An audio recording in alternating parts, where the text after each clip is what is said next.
बिस्मिल्लाहिर्रहमानिर्रहीम। शुरू करता हूँ अल्लाह के पाक नाम से जो बहुत बड़ा मेहरबान नहायत रहने वाला है। दोस्तों, बहनों, भाइयों, बुजुर्गों, अस्सलाम वालेकुम। तारीख़ इस्लाम की सिलसिलावार मालूमाती किस्त नंबर 51 में आज हम बयान करेंगे एक किस्सा तलिया असदी का।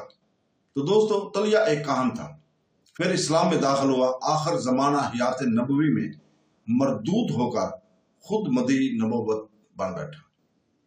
नबी बनी इसराइल के बाज़ कबाइल इसकी जमात में दाखिल हो गए। इसकी सरकोबी के लिए हजरत ज़र्रार बिन अल-ज़व्वार रवाना हुए। अभी वो अपना काम खत्म न कर चुके थे कि वफात नबवी सल्लल्लाहु अलैहि वसल्लम की खबर मशहूर हुई और हजरत ज़र्रार रज़ियल्लाहु ताला इस मुहिम को ना तमाम छोड़कर माँ अपने महाराबियों के मदीना की तरफ आए। तलिया को इस फुरस्त में अपनी हालत दुरुस्त करने और जमीयत के बढ़ाने का खूब मौका मिला। अतफान और हवाजन वगैरह के कबाइल जोजियल किस्सा और हजरत अबू बकर सदीक रज़ियल्लाहु ताला से शिकस्त खाकर भागे थे। तलिया के पास पहुंचे थे और इसकी जमात में शामिल हो गए थे। नजिद के मशहूर चश्मा बज़ाख पर तलिया ने अपना कैंप कायम किया और यहाँ गतफान, हवाजन, बनु अमार, बनु तय वगैरह कबाइल का इज्तिमा अजीम इसके गिर्द जमा हो गया था। हजरत अबू बकर सदीक रज़ियल्लाहु ताला अन्हु ने जब 11 सरदार मुंतखब फरमा कर रवाना करना चाहे तो हजरत अद्दी बिन हातम रज़ियल्लाहु ताला मदीना मुनव्वरा में मौजूद थे। वो हजरत खालिद बिन वलीद की रवानगी से पहले अपने कबीला तय की तरफ रवाना हुए और इनको समझाकर इस्लाम पर कायम किया। इस कबीला के जो लोग तलिया के लश्कर में शामिल थे, इनके पास कबीला तय के आदमियों को भेजा कि खालिद बिन वलीद के हमला से पहले अपने कबीला को वहां से बुलवा लो। चुनाचे बनी तय की सब आदमी तलिया के लश्कर से जुदा और आगे और सब के सब इस्लाम पर कायम होगा हजरत खालिद बिन वलीद रज़ियल्लाहु ताला के लश्कर में जो करीब पहुंच चुका था शामिल हो गए। हजरत खालिद बिन वलीद रज़ियल्लाहु ताला ने बज़ाखा के मैदान में पहुंचकर लश्कर तय पर हमला किया। जंग और पकार और आम हमला की शुरू होने से पेशतर लश्कर इस्लाम के वो बहादुर हजरत अकाशा बिन हसन और साबित बिन अकरा अंसारी जो तलालिया गिरवी के खिदमत में मामूर थे, दुश्मन के हाथों से शहीद हो गए। हजरत खालिद बिन वलीद ने साबित बिन कैस को और बनी तय पर अद्दी बिन हातम को सरदार मुकर्रर करके हमला किया। तलिया के लश्कर के सिपा सलारी इसका भाई ख्याल कर रहा था और तलिया एक चादर ओढ़े हुए लोगों को धोखा देने के लिए अलग एक तरफ वही के इंतजार में बैठा था। लड़ाई खूब जोर शोर से जारी थी। जब मुर्तदीन ने लश्कर पर कुछ परेशानी के आसार नुमाया हुए तो तलिया के लश्कर का एक सरदार इनके पास आया और कहा कि कोई वही नाजिल हुई है या नहीं। तलिया ने कहा कि अभी तक नहीं हुई। फिर थोड़ी देर के बाद इसने दरियाफ्त किया और वही जवाब दिया कि फिर मैदान में जाकर लड़ने लगा। अब दम दम मुसलमान गालिब होते जा रहे थे और मुर्तदीन की पांव उखड़ने लगे थे। तीसरी मर्तबा जब तलिया के पास वही की निस्बत पूछा गया तो इसने कहा कि हाँ, जिब्राइल मेरे पास आया तो वो कह गया कि तेरे लिए वही होगा जो तेरी किस्मत में लिखा है। ये सुनकर लोग तलिया झूठा है तो उसको सुनते ही मुर्तदीन यकलख्त भाग पड़े।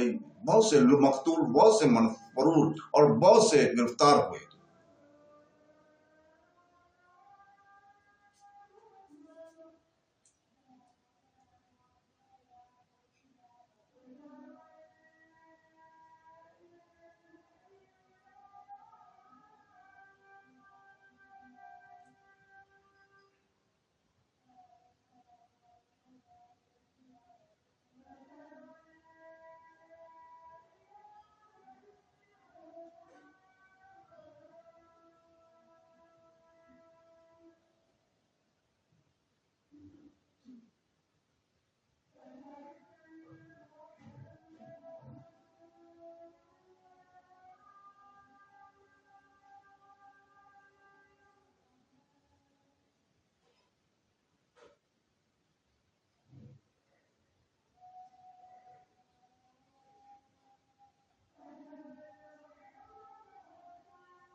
بہت سے اسی وقت مسلمان ہو گئے۔ طلحہ ماں اپنی بیوی کے گھوڑے پر سوار ہو کر وہاں سے بھاگا اور ملک شام کی طرف جا کر قبیلہ قزا میں مقیم ہوا۔ جب رفتہ رفتہ تمام قبائل مسلمان ہو گئے اور خود اس قبیلہ کی بھی اسلام میں داخل ہو گیا تو طلحہ بھی مسلمان ہو کر حضرت عمر فاروق رضی اللہ تعالیٰ کے عہد خلافت میں مدینے آیا اور ان کے ہاتھ پر بیعت کی۔ حسنیہ بن حسن بھی گرفتار ہو کر حضرت خالد بن ولید کے عہد خلافت میں مدینے آیا اور ان کے ہاتھ پر بیعت کی۔ اس طرح حسن بھی گرفتار ہو کر حضرت خالد بن ولید کے سامنے آیا۔ اس کو حضرت خالد بن ولید نے صدیق اکبر رضی اللہ تعالیٰ کے پاس مدینہ میں بھیج دیا۔ حضرت صدیق اکبر رضی اللہ تعالیٰ نے اسلام پیش کیا اور اس نے نہایت سخت اور درستگی سے انکاری اور جواب دیا، چنانچہ وہ مقتول ہوا۔ مقام بزا پر لشکر طلحہ جب شکست کھا کر بھاگا ہے تو مفروروں میں غطفان اور حوازن وغیرہ قبائل کے لوگ مقام ہوا میں جا کر مجمع ہوئے، اور ادھر مدینہ منورہ میں بنو سلیم کا ایک سردار بن حضرت ابو بکر صدیق رضی اللہ تعالیٰ کی خدمت میں پہنچا اور عرض کیا کہ میں مسلمان ہوں، آپ آلات حرب میں میری مدد کریں، میں مرتدین کا مقابلہ کروں گا۔ حضرت صدیق اکبر صلی اللہ علیہ وسلم رضی اللہ تعالیٰ نے اس کو اور اس کے ہمراہیوں کو سامان حرب عطا کر کے مرتدین کے مقابلے کو بھیجا۔ اس نے مدینہ سے نکل کر اپنے ارتداد کا اعلان کیا اور بنو سلیم بنو حوازن کے ان لوگوں پر جو مسلمان ہو گئے تھے شب خون مارنے کو بڑھا۔ حضرت ابو بکر صدیق رضی اللہ تعالیٰ نے اس حال سے آگاہ ہو کر عبداللہ بن قیس کو روانہ کیا۔ انہوں نے ان دھوکہ باز مرتدین کو راستہ میں ہی جا لیا۔ بعد میں مقام اور مقتالہ بن عبد الجلیل گرفتار ہو کر حضرت ابو بکر صدیق رضی اللہ تعالیٰ کے سامنے مدینہ میں حاضر کیا گیا اور مقتول ہوا۔ تو دوستو، اس کے ساتھ ہی ہم اجازت چاہتے ہیں۔ کل تک کے لیے اللہ حافظ۔